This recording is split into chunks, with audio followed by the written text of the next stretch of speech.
The right choices are number 3 and 4. If one wants to accomplish great things in life, one has to practice maturity. Maturity means not getting entangled in unimportant things and petty arguments. What is the difference between an argument and a discussion? An argument throws heat, a discussion throws life. One stems from ego and a closed mind, whereas the other comes from an open mind. An argument is an exchange of ignorance, whereas a discussion is an exchange of knowledge. An argument is an expression of temper, whereas a discussion is an expression of logic. An argument tries to prove who is right, whereas a discussion tries to prove what is right. It is not worthwhile to reason with a prejudiced mind. It wasn't reasoned into him, so you can't reason it out. A narrow mind and a big mouth usually lead to pointless arguments. In order to discuss, let the other person state his side of the case without interruption. Let him blow steam. Don't try to prove him wrong on every point. Never let him drag you to his level. Treat him with courtesy and respect. That will confuse him. Regardless of the cause, the best way to diffuse the situation is to give a patient hearing, not fight back or retaliate. Not fighting back will confuse the other person because not expect upbringing. I learned a long time ago never to wrestle with a pig. You get dirty, and besides, the pig likes it.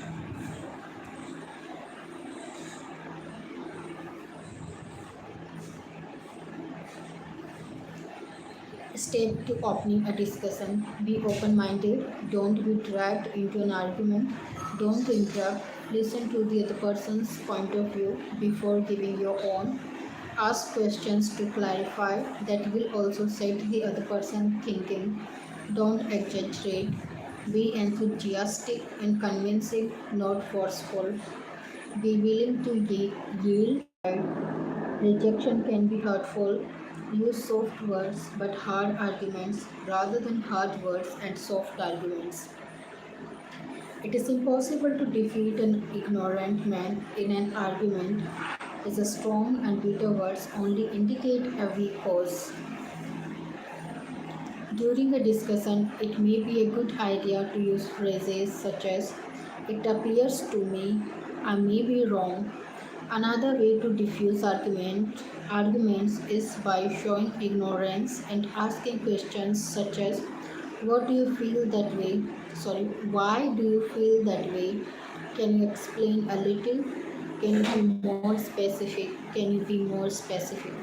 If nothing works, it may be worthwhile to politely, gently, and with courtesy agree to disagree. Remember, as mature adults, we should learn the art of disagreeing without being disagreeable. Cardinal rule: never argue. Why? Argument is one thing you will never win. Even if you win an argument, you will end up losing respect anyway. It is not worth it. Step 13: don't gossip. Remember, people who gossip with you will also gossip about you. Gossiping and lying are closely related. A gossip listens in haste and repeats at leisure. A gossip never minds his own business because he has neither a mind nor a business. A gossip is more concerned about what he overhears than what he hears. Gossip is the art of saying nothing in a way that leaves nothing unsaid. Someone said it well: small people talk about other people, mediocre people talk about things, great people talk about ideas. Gossip can lead to slander and defamation of character. People who listen to gossip are as guilty as those who do the gossiping. A gossip usually gets caught in his own mouth trap. Gossip has no respect for justice. It breaks hearts. ruins lives, and is cunning and malicious. It victimizes the helpless. Gossip is hard to track down because it has no face or name. It tarnishes reputations, topples governments, wrecks marriages, ruins careers, makes the innocent cry, causes heart attacks and sleepless nights. The next time you indulge in gossip, ask yourself, is it the truth? Is it kind and gentle? Is it necessary? Am I spreading rumors? Do I say positive things about others? Do I enjoy and encourage others to spread rumors? Does my conversation begin with don't tell anyone? Can I maintain confidentiality? Refrain from indulging in gossip. Remember, small talk comes out of big mouths. Turn your promises into commitments. A, commi- a commitment is a promise that is going to be kept no matter what. Commitment comes out of character and leads to conviction. Uncommitted relationships are shallow and hollow. They are a matter of convenience and are temporary. Nothing lasting has ever been created without commitment. Commitment does not take away freedom. It actually gives more freedom because it provides a sense of security. The most important commitment we ever make is to our values. That is why it is imperative to have a good value system. Commitment leads to enduring relationships through thick and thin. It shows a person's character. Be grateful but do not expect gratitude. Gratitude is a beautiful word. Gratitude is a feeling. It improves our personality and builds character. Gratitude develops out of humility. It is a feeling of thankfulness towards others. It is conveyed through our attitude towards others and reflects in our behavior. Gratitude does not mean reciprocating good deeds. Gratitude is not give and take. Kindness, understanding, and patience cannot be repaid. What does gratitude teach us? It teaches us the art of cooperation and understanding. Gratitude must be sincere. A simple thank you can be gracious. Many times we forget to be thankful. To be thankful to the people closest to us, such as our spouse, our relatives, our friends. Gratitude would rank among the top qualities that form the character and personality of an individual with integrity. Ego stands in the way of showing gratitude. A gracious attitude changes our outlook in life. With gratitude and humility, right actions come naturally. Gratitude ought to be a way of life, something that we cannot give enough of. It can mean a smile or a thank you or a gesture of appreciation. Think of your most precious possessions, what makes them special. In most cases, the gift is less significant than the giver. Seldom are we grateful for the things we already possess. Think back and try to recall the people who had a positive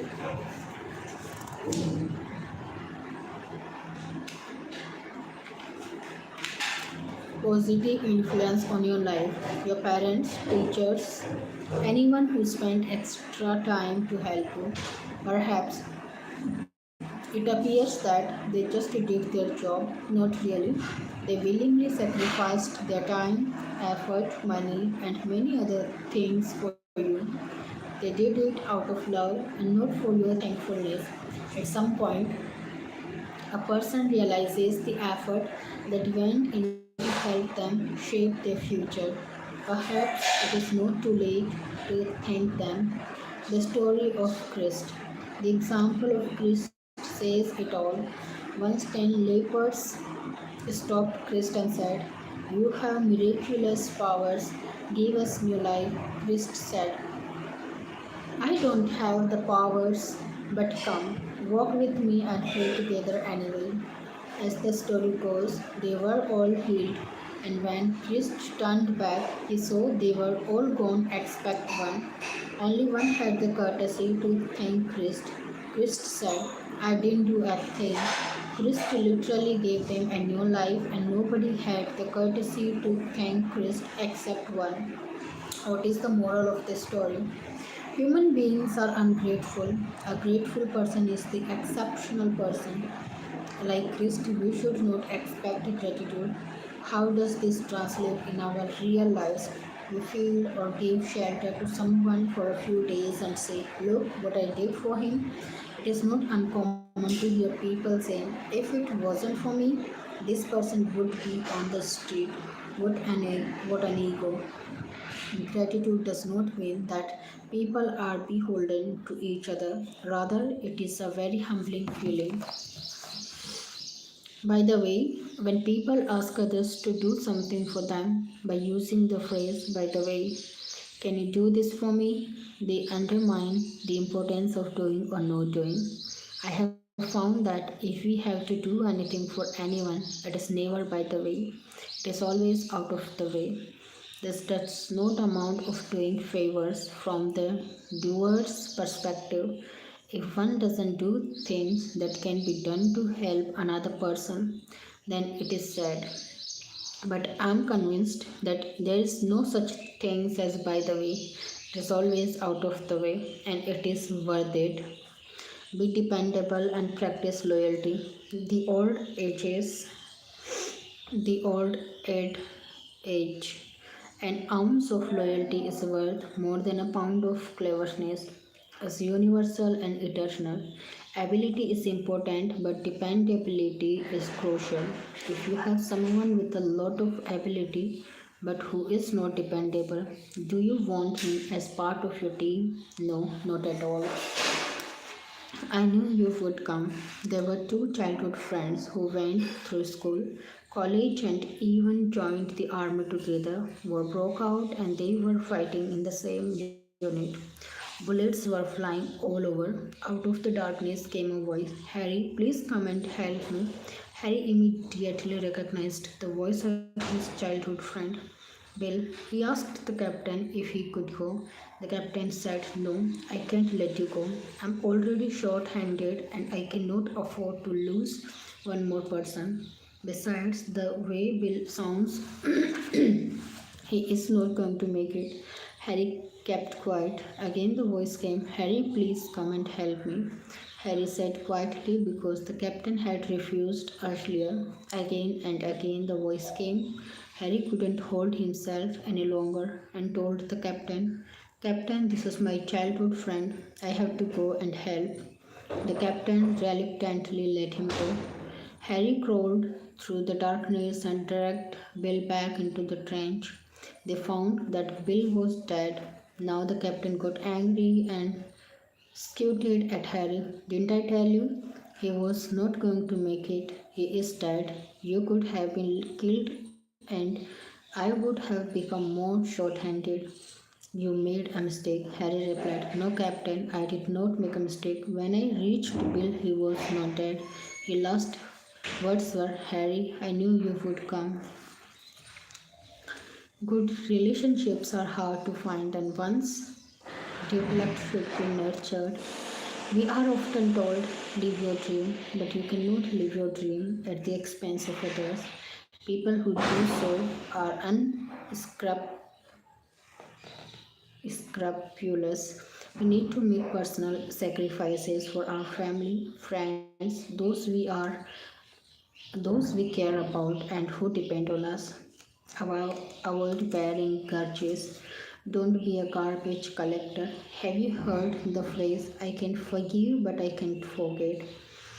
There is a tremendous value in forgiving and forgetting. When a person holds a grudge, who is he hurting the most? Himself, who has the blood pressure he does, even for selfish reason. Forgive and forget makes sense. Forgiveness always starts from ourselves. Many times we keep punishing ourselves for our past mistakes more than others ever do. by retaining guilt and resentment. This is called excess baggage for which we always have to pay a price. How long are we going to punish ourselves? Besides, if we cannot forgive ourselves, how can we forgive anyone else? We can only give what we have. When a person refuses to forgive, he is locking doors that someday he might need to open. Jim and Jerry had been childhood friends, but for some reason, the relationship fell apart and they hadn't spoken for 25 years. Jerry was on his deathbed and didn't want to enter eternity with a heavy heart, so he called him, apologized, and said, "Let's forgive each other and be done for the past." Jim thought it was a good idea and went to visit Jerry at the hospital. They spent a couple of hours together, catching up over the last 25 years and patching up their differences. As Jim was leaving, Jerry shouted from behind, "Jim, just in case I don't die, remember this forgiveness doesn't count. Life is too short to hold grudges, it is not worth it." Shame on me.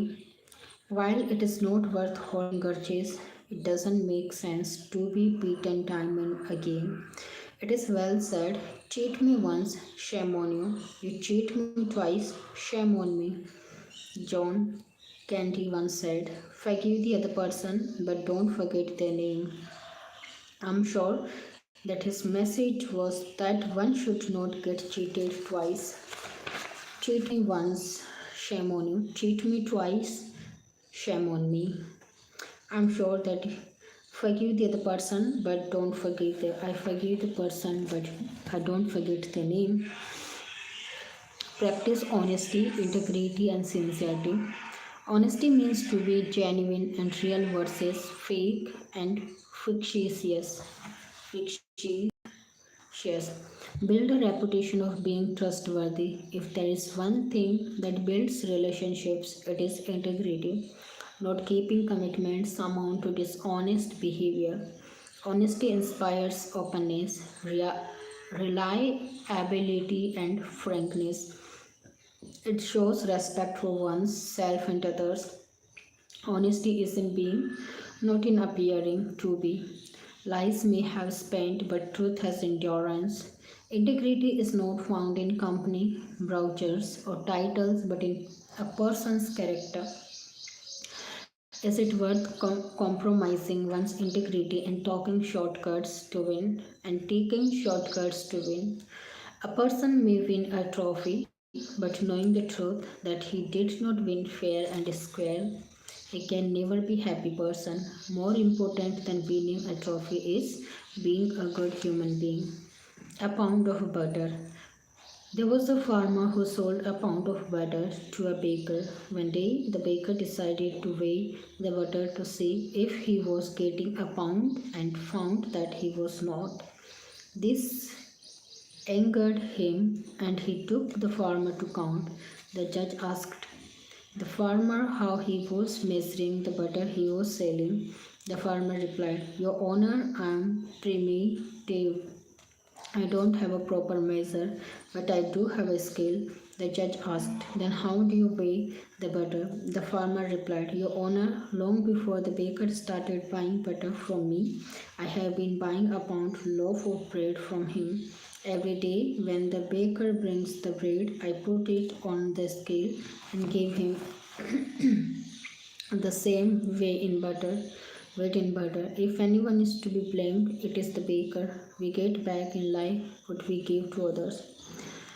Whenever you take an action, ask others lie so much that they no longer know what the truth is, but whom are they deceiving? Themselves more than anyone else. Honesty can be put across gently. Some people take pride in being brutally honest. It seems they are getting a bigger kick out of the brutality than the honesty. Choice of words and tact are important. Truth may not always be what you want to hear. The most important responsibility of an honest friend is to be truthful. Some people, in order to avoid confronting painful truths, select friends who tell them what they want to hear. They kid themselves despite the fact that deep down they know they are not being truthful. Honest criticism can be painful. If you have many acquaintances and few friends, it is time to step back and explore the depth of your relationships. A lack of honesty is sometimes labeled as tact, public relations, or politics. But is it reality so? It is not uncommon to see people lying and calling themselves diplomatic. In fact, they are just being manipulative. Being diplomatic really means that a person is sensitive to the other person's feeling and conveys the message tactfully but without lying. When they very proudly say, I am being diplomatic, they know in their hearts they are outright liars. The problem with lying is that one has to remember one's lies. Honesty requires firmness and commitment. How many times have we all been guilty of little white lies, flattery, omitting facts, or giving half truths, telling the greatest lies by remaining silent? Make yourself an honest man, and then you may be sure there is one rascal less in the world. Credibility. We all know the story of the shepherd boy who cried wolf. The boy shouted wolf. The villagers came to help. There was no wolf. He made fun of them and they left. Next day he did the same thing and again the same thing happened. The third day the wolf actually came. He shouted for help and nobody came.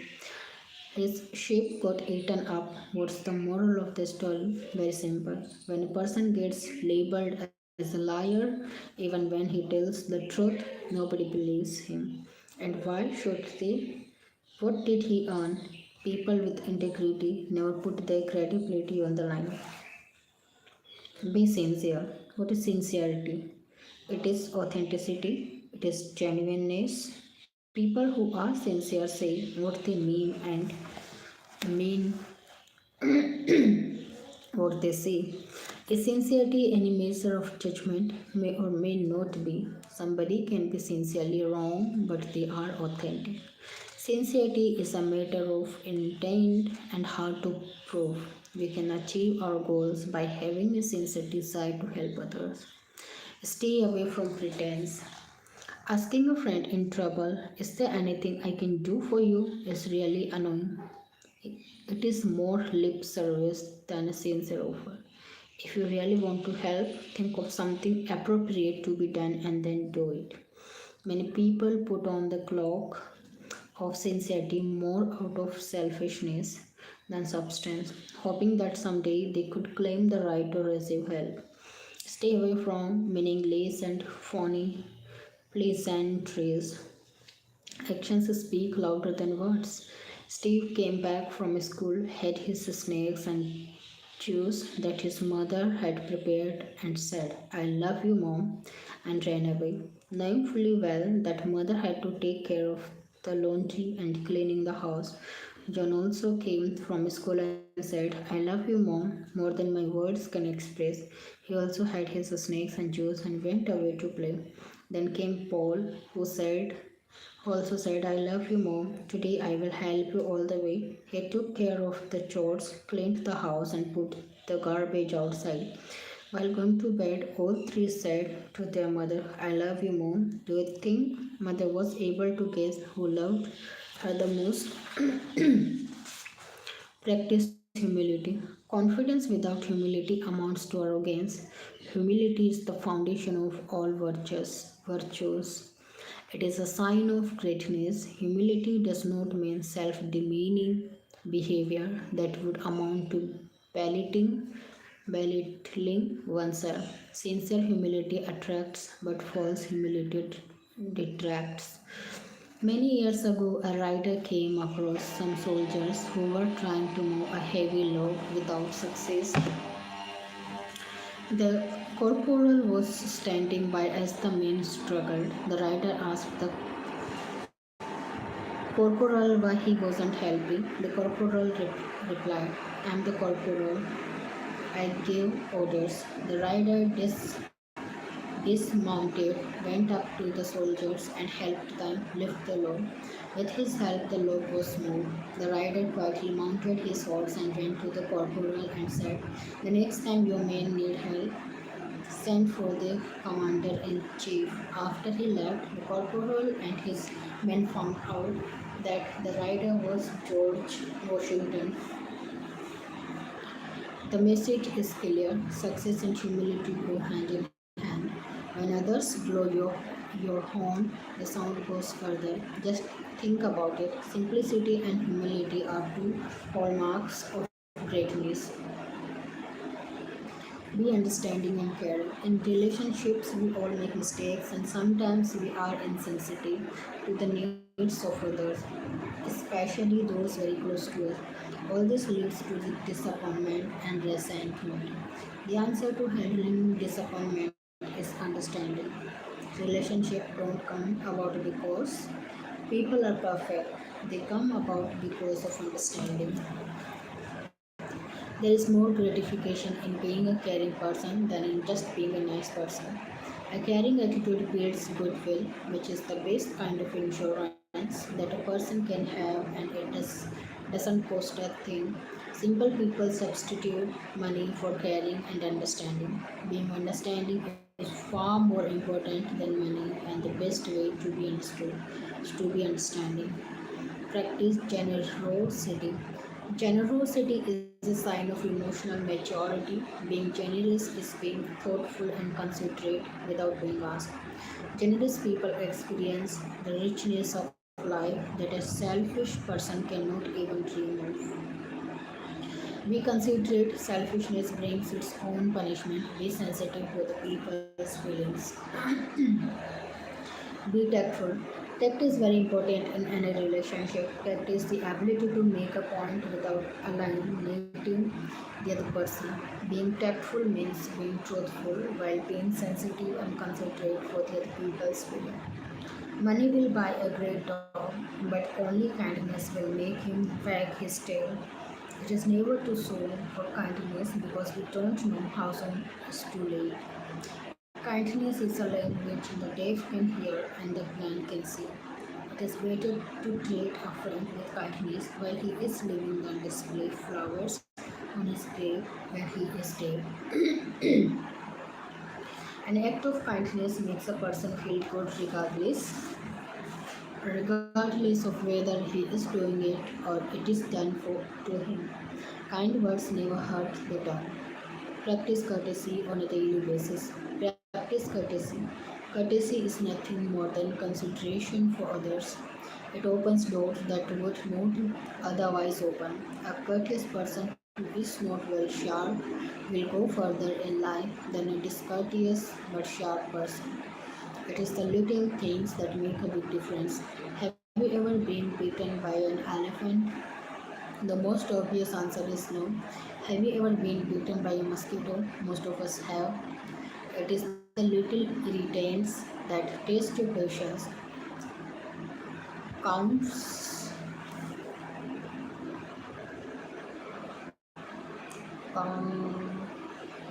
count, courtesies are made up of little kindnesses.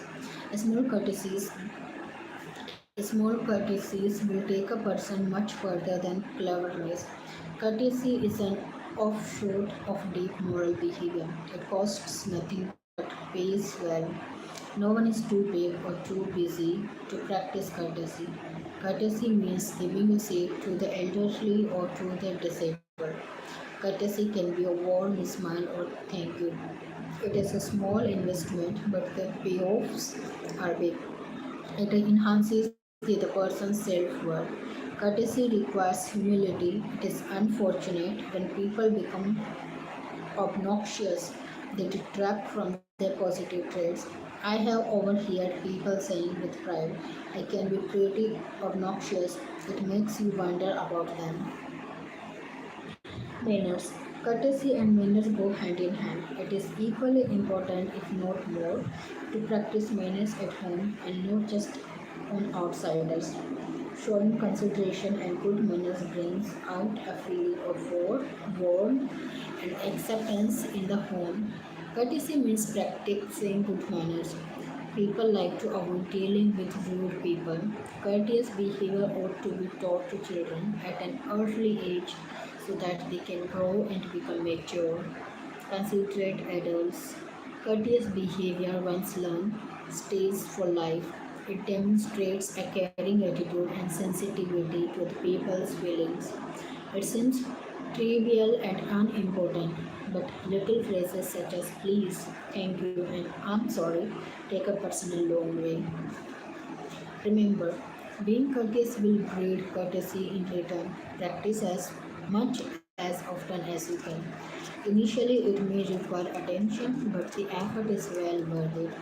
Politeness is the hallmark of gentleness. Courtesy is another name for politeness. It costs a little but pays a lot, not only to the individual but also to the entire organization. Have you noticed that sometimes one person is telling a joke, another person will jump in and give the punchline, drawing attention to himself? And after everyone laughs, he will reveal where he read it. This may show superior knowledge, but it shows inferior manners. Courtesy shows good upbringing. Many brilliant and talented people have destroyed their own success because they lack courtesy and manners. Politeness and courtesy are signs of being cultured. Rudeness and discourtesy show the lack of it. Always treat other people with respect and dignity. Rudeness is the weak man's imitation of strength.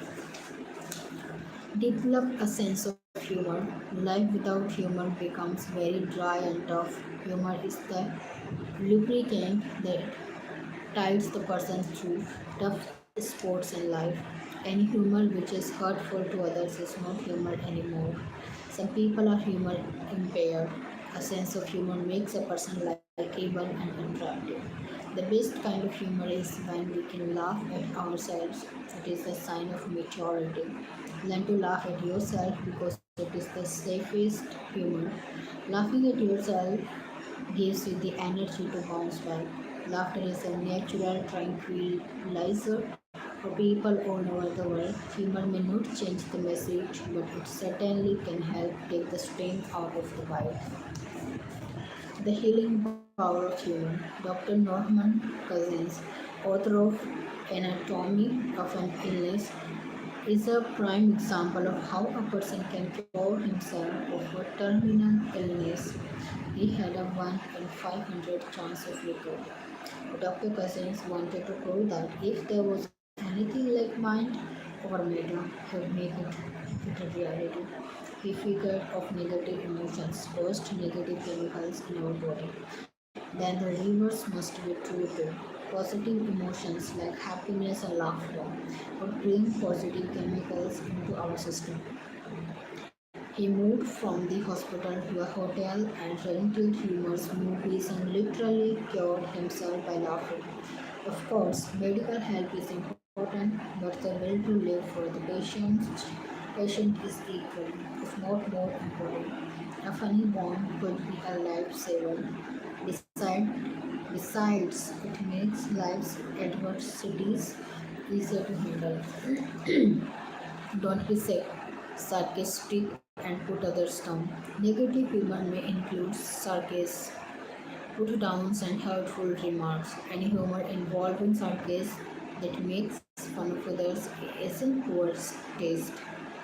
When someone blushes with embarrassment, when someone carries away an egg, when something sacred is made to appear common, when someone's weakness provides a laughter, when profanity is required to make it funny, when a child is brought to tears, or when everyone can't join in the laughter, it is a poor joke.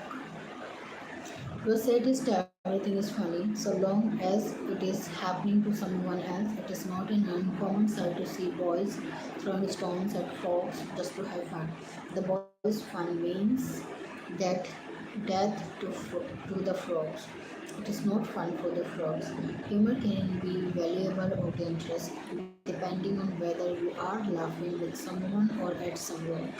When humor involves making fun of or ridiculing others, it is not in good taste, nor is it innocent. Hurting others' feelings can be cruel. Some people get their fun by putting others down. Sarcasm alienates people.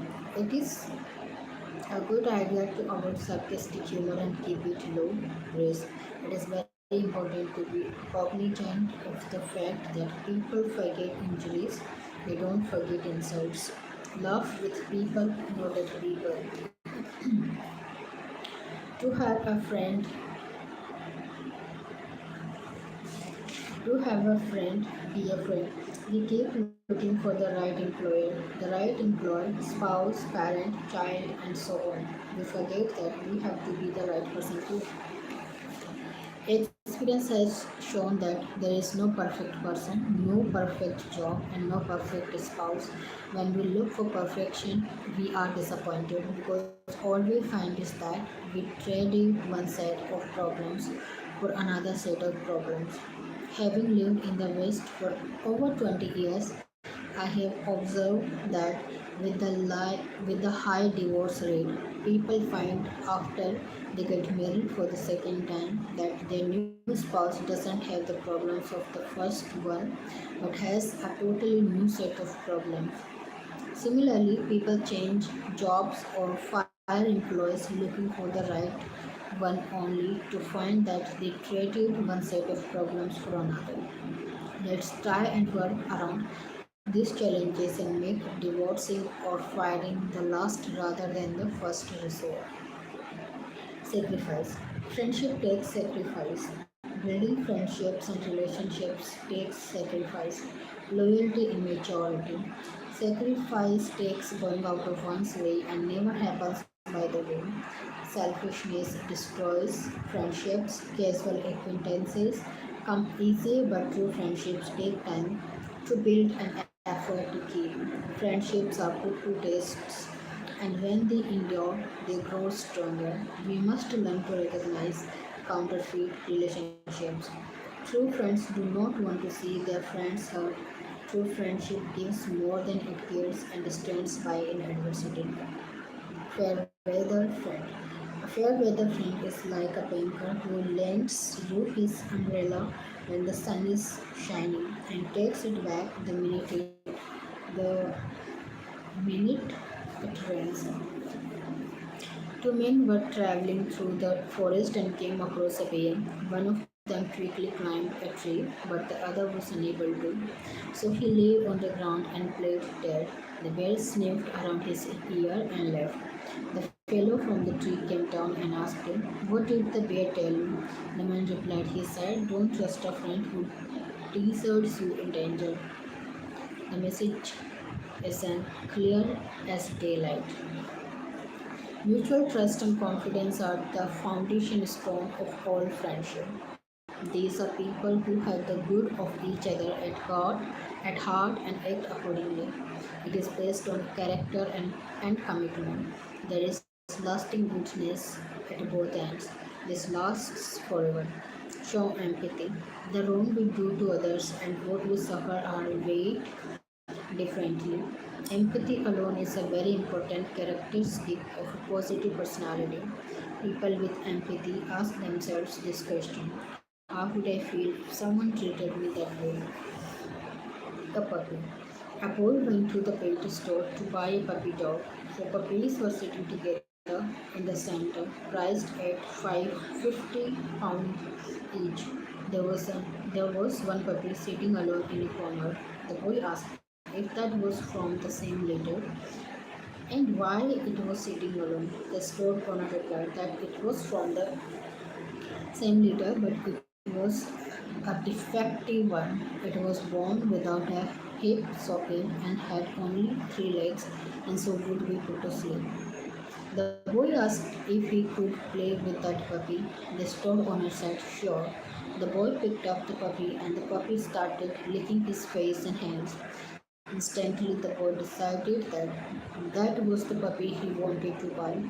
The store owner said, "That is not for sale." The boy insisted and said, "I will pay you good money for the bad one." The store owner said, "If you insist, who am I stop you? Go ahead." The boy pulled out two from his pocket and ran to gate 48 from his mother. As he reached the door, the store owner shouted from behind, "Son, I understand you want to pay good money for the bad one, but I still don't understand when. For the same amount of money, you can get a good one. Why do you want to buy the default one?" The boy did not say a word. He just picked his left trouser leg up. He was himself wearing a bruise. The store owner said, "I understand now. Go ahead. Go get your money." This is empathy. Be sympathetic. When you share sorrow, it divides. When you share happiness, it multiplies. What is the difference between sympathy and empathy? Sympathy is I understand how you feel. Empathy is I feel how you feel. Both sympathy and empathy are important, but of the two, empathy is certainly more important. Sympathy has an element of pity. Sympathy stops with words, whereas empathy triggers the action to relieve the other person's pain. Many empathize with our customers, employees, and families. What happens to our relationships? They improve. It generates understanding, loyalty, peace of mind, and higher productivity. How do you judge the character of a person, or for that matter, of a community or a country? It is very easy. Just observe how the person or community treats these three categories of people: the disabled, the elderly, the subordinates. These are the three groups of people who cannot stand up as equals for their rights. This quote by empathy says it all. Resolve to be tender with the young, compassionate with the aged, sympathetic with the striving, and tolerant of the weak and wrong, because sometime in our lives we would have been all of these ourselves. If you want to achieve greatness in life, strive to be good. The greatness will come automatically. Action plan. Evaluate yourself on the following on a scale of 1 to 10. Are you? Do you? Are you? Accept responsibility. Practice win-win relationships. Choose your words carefully. Give constructive criticism. Receive criticism constructively. Come across as a warm person, a good listener. Start relationships on a positive note. An enthusiastic person. Give sincere appreciation and stay away from argumentative behavior. Gossip, keep your commitments, practice gratitude, a dependable person, practice integrity, maintain your credibility, exaggerate the facts, practice empathy, have a sense of humor. Subconscious mind, form positive habits and character. Habits start as weak threads till they become chains too strong to be broken. We are what we repeatedly do. Excellence is not an act, but a habit. We have a trademark title. Winners don't do different things, they do things differently. Many times I'm asked, what do winners do differently? My answer is winners form the habit of doing things losers don't like to do. What are the things losers don't like to do? They are the same things winners don't like to do either, but they do them anyway. And losers don't like to get up in the morning. Winners don't like to get up in the morning either, but they get up anyway. Losers don't like to work hard. Winners don't like to work hard either, but they work hard anyway. To the winners, positive behavior comes habitually as a reflex action. We are all born to lead successful lives, but many times we get conditioned to lose. We often hear commitments like this person is just lucky, he touches dirt and it turns to gold. Or he touches dirt and it turns to gold. Or he is unlucky, no matter what he touches, he turns to dirt. These comments are not true of anyone. If you were to analyze the lives of the people labeled as lucky and unlucky, you would find that The so called lucky person is doing something right in each transaction. The positive behavior has become habitual. His reflexes have been conditioned to do things right the first time every time. For the person we call unlucky, if you analyze his life and every transaction in his life, the negative behavior has become habitual. It happens that every time they do something, they just do it wrong. It is reflex action in a negative manner. We often hear practice makes perfect. This statement is incorrect. Practice does not make perfect. Practice only makes permanent whatever we practice. Only perfect practice makes perfect. Some people keep practicing their mistakes and they become perfect in making mistakes. I'm not playing on words. Let me share with you an example. When people start learning martial art, especially young kids like to develop speed, but the instructor teaches them to learn the correct form first and speed later. If the form is incorrect and if that's what they practice, that's what will become permanent and they will injure themselves. The teacher ensures that the wrong form does not become permanent as practice only makes permanent whatever you practice. When a student starts learning martial art, right from day one, when he gets his white belt, he starts with the basic block punch. Even when he gets his green, brown, and black belts 5 years later, he is still practicing block punch. The teacher wants to bring the block punch into his reflex action. Why? Because the teacher realizes that if the student is ever in a street fight and if he has to think to block punch, guess what will happen? He'll be in trouble. A martial art student never has to think to block and punch. A martial art student never commits his blow till the opponent does and then the reflexes move so fast. All it takes is one punch and it's all over. If he has to think to do the right thing, he can never do it right. It must come automatically. Many times we hear people saying this is a little lie. When the big one comes, I'll tell the truth. If we practice enough little lies in our lives, when the big one comes, what happens? We end up telling a big lie because that's what has become permanent. Similarly, when people say this is the little one, when the big one comes, I'll show courage. If we practice cowardice in enough little things, when the big one comes, what happens? We end up being a big coward. Why? Because with practice of cowardice became habitual or permanent. We are all creatures of habit because 90% of our behavior is habitual. We don't think, we just act. If we have positive habits, we are a positive character. And if we have negative habits, we are a negative character.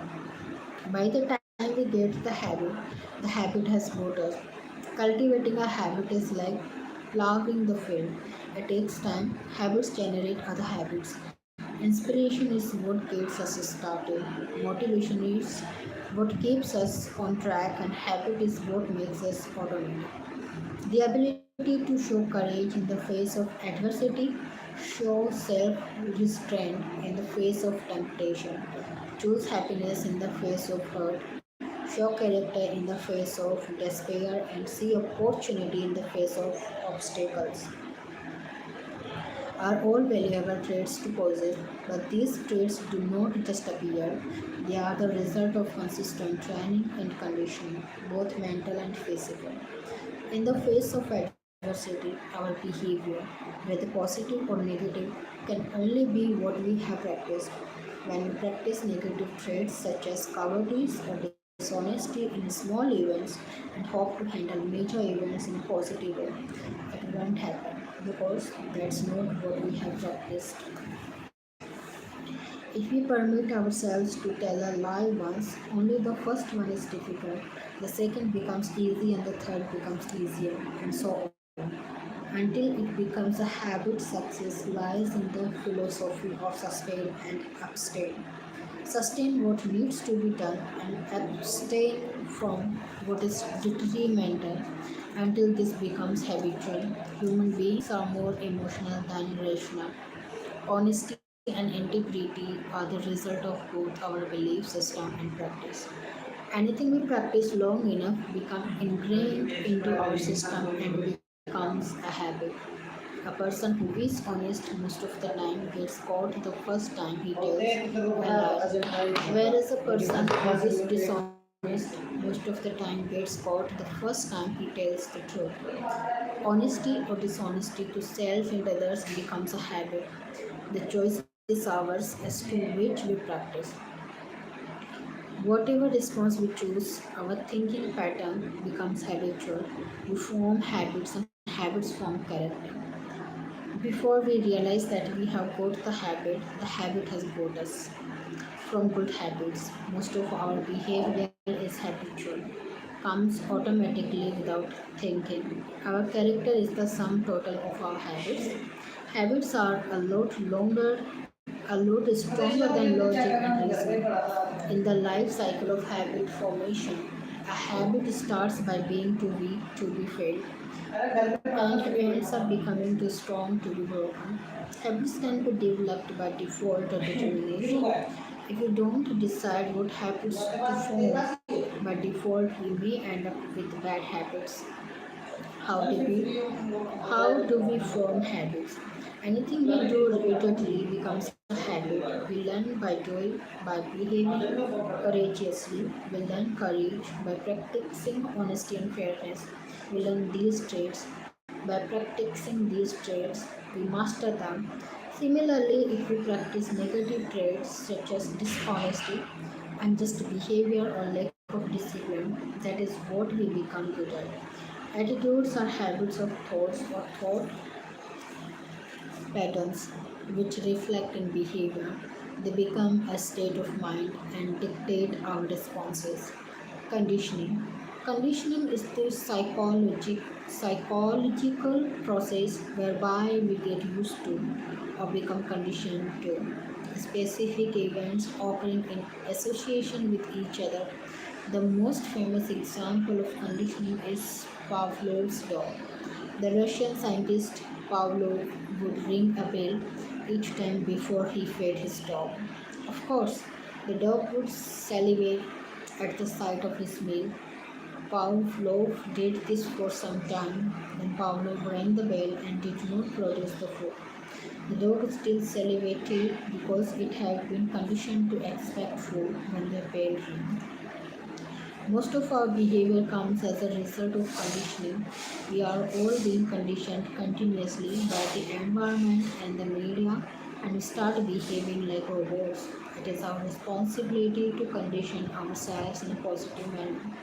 If we want to do anything well, it must become